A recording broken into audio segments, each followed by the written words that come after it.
Good morning. Hey, Or Happy New evening. Year. Happy New Year to you. How are you? Yeah, honestly, so I've got several health conditions, and on New Year's Eve, my classical PTSD got triggered by the people celebrating with the fireworks, which I Right, wasn't right, expecting. It really, I didn't go out. I had a very quiet evening, right. and I wasn't expecting it. It was just, Yeah. but it's been so long now that I just feel myself becoming symptomatic, and it's okay, I'm fine. Yeah. What's that? I mean, if you don't mind talking about it, what's Yeah, that yeah, like not for you? What happens? What's your experience? yeah. So the classical PTSD is that's the thing where you just have this. For me, a great example is cars. So Hmm. I haven't driven now for 2 years. Also, say like I'm just walking to the grocery store. Um, I get really afraid of the cars on the roads Right, near to me. right. It's this horrible feeling. But Yeah, but it is the way that I frame it is the same as I teach my cold water therapy. It's just sensation. So yeah, don't attach yeah. to it. Don't label it. Right. Don't seize it as being a problem. A It thing. just Yeah, is. Yeah. yeah. But having said that, it is information, and the information is, stay huddled up in my little kind of nest, and because my Right, the information is my body's saying I need some time to just regulate again, ride right, this out, right, regulate. Because what I've right, done for so many years, which is a terrible mistake, is to ignore the information and just pretend like everything's okay, right, and it's right. really not, and you're just locked into this cycle of crashing and burnouts. So Yeah. yeah, it just Is doesn't work. there is there like a happy medium where you don't pretend that it's okay, but you attempt to process the sensations coming in so that they don't have that impact on you, or is that asking too much? Yeah, so the diagnosis I've got is actually complex PTSD, Oh, which is I'd never even heard of complex PTSD until this yeah, year when I got diagnosed, and that comes from chronic trauma, so trauma that just keeps going on and on and on, right, and it comes from particular aspects of it come during a developmental phase of your brain. So right, as a baby, it's a really small child, right. and so there is a permanence built into it. Excuse me. Yeah, So yes, a lot of the things that, and it's quite rare, thankfully, for everybody out there.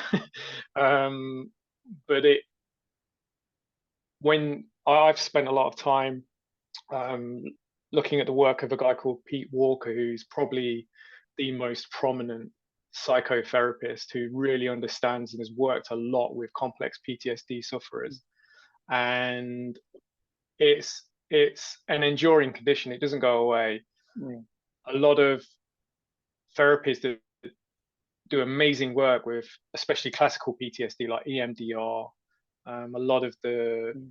therapies that build on cognitive behavioral therapy, they don't actually work for CPTSD, Mm. and it is a chronic condition. And yeah, it just is. So it's something to manage as opposed Yeah, to yeah, conquer, for lack of a better yeah. word. I consider myself very blessed that it's extreme. So when you have a very extreme presentation of complex PTSD, Right. um, it's completely debilitating, and you have no life. Mm. So yeah, I'm not at that place at all. And I Mm. think there is a huge amount that you can do.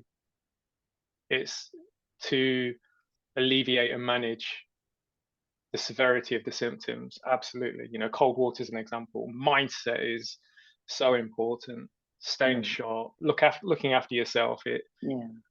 The turning point for me has kind of been working that out, and it's just an Yeah. invitation to really do what we should be doing anyway. I was just thinking the same thing. Like it's it like that's probably the silver lining of it. It really draws your focus on the Yeah, need for self-care. Yeah. And it really gives you all the opportunities to say, I'm going to give myself that, because I need it in this moment. And you have a heightened awareness, as Yeah. opposed to so many people that walk around without those higher triggers, but in less happiness and regulation because it's not getting their attention enough. So, Yeah, that is critical, and that comes for me. It's come from my cold water practice and from yoga because it is developing. I certainly didn't have a deep level of awareness of my physical body.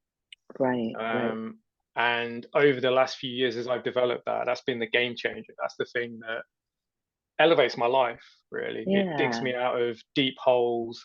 right. And yeah, and I'm blessed because I get to I worked with a trauma support charity in my home city, and I also do peer group work there as well, which is just Yeah, that's been an incredible experience, yeah, indescribably amazing and beautiful. yeah. Yeah, just wow. Well, I'm glad you see it that way because it can sound trite almost to say, "Oh, well, you've got a silver lining there because you really get a." And I know that I don't mean it that way. I like it Yeah, like there really is some beauty and value in the deeper level stuff, and 100%. Yeah, without the deeper level need, you might not have the deeper level gratification and just connectivity with people and all of those things that this can bring. So I mean, talk about having the benefit of the right mindset. It's that you have the need and the opportunity to look for those things, and you're doing that for yourself. So you're really giving yourself that quote silver lining by taking advantage of um, pers- taking it down one avenue instead of another, instead of it just being this thing I've got to do. It's this, well, there's also these things I get to do, and there's these things that bring an enormous amount of beauty that I wouldn't have had otherwise. And it's hard for all of us to see that on the small things and the big things. So I give you so yeah. much credit for really using Thank it you. to elevate your life, and bring you more as opposed to feeling less. So, and thank you very